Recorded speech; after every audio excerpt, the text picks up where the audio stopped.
this as a joke. I'm just getting worn up. Do you like painting? Do you like ladybugs? Do you like leaves? If you said no, what the? There's a ghost. Hold on.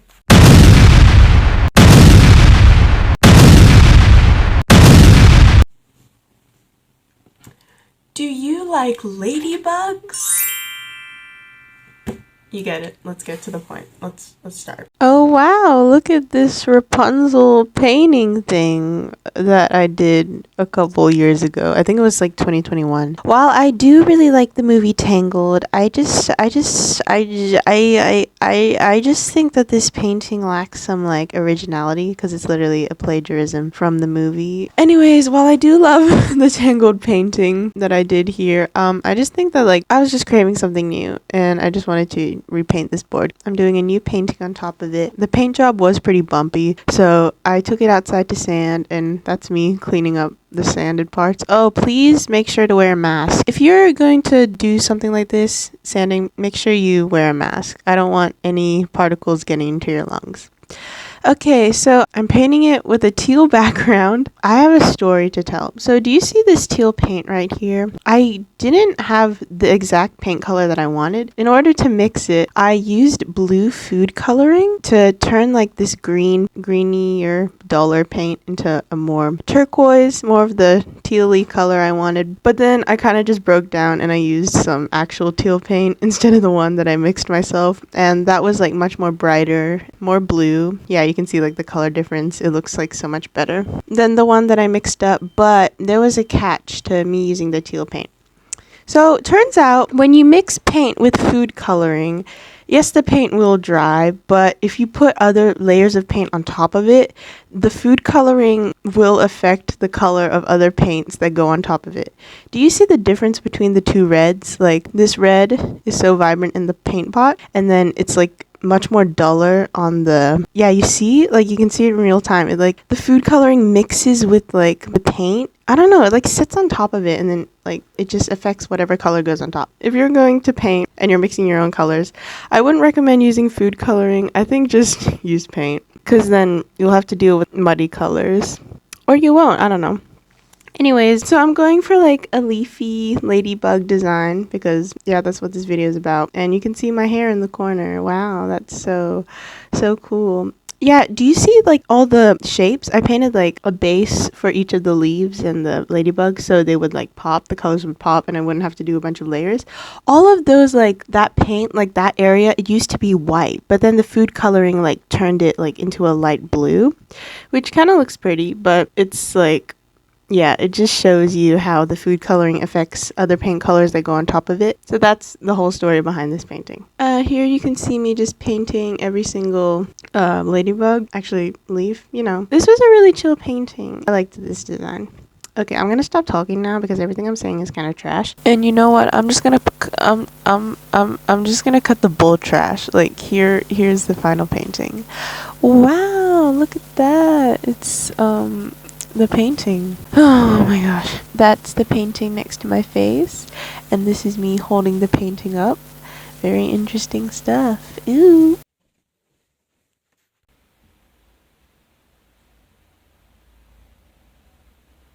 I really don't know what else to say.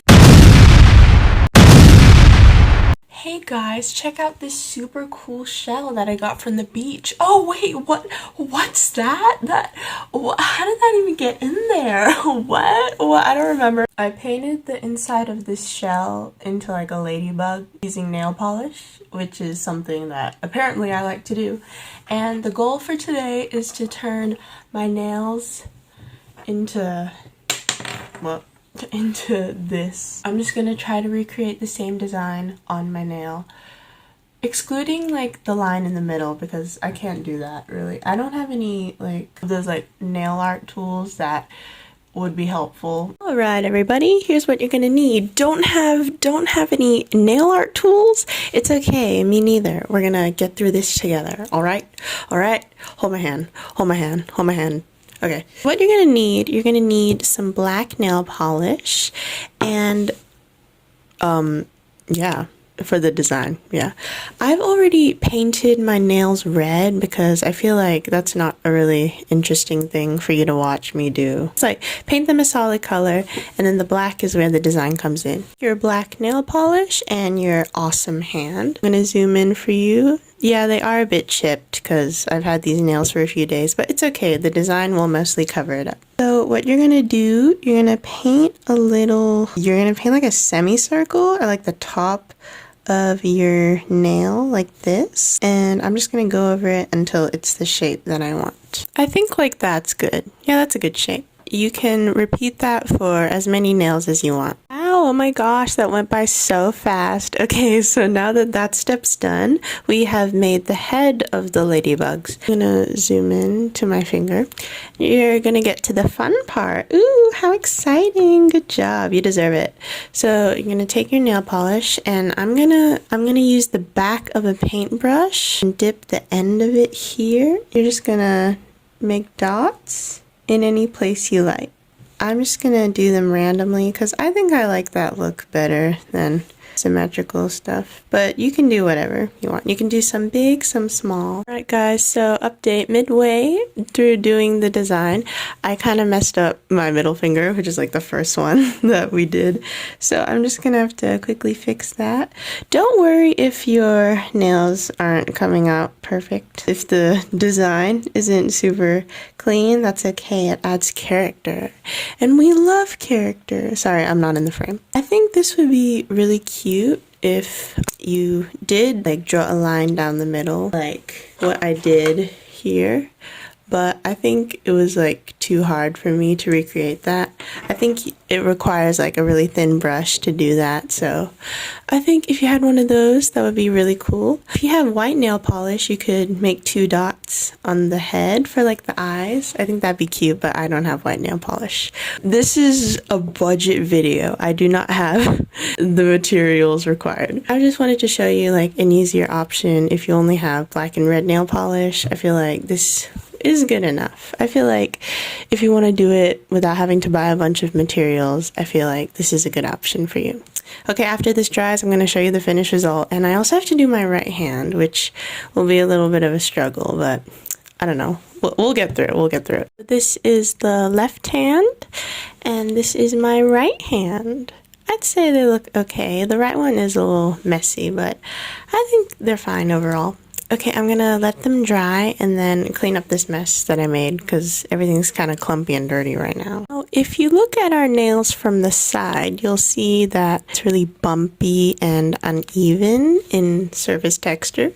So I'm gonna go in with a gloss top coat, and hopefully that'll smooth it out a bit and just protect the design more. Oh my gosh, they're done!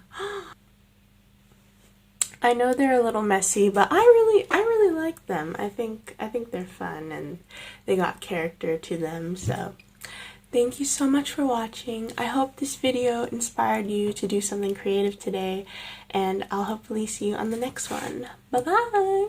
I hope your nails turned out amazing.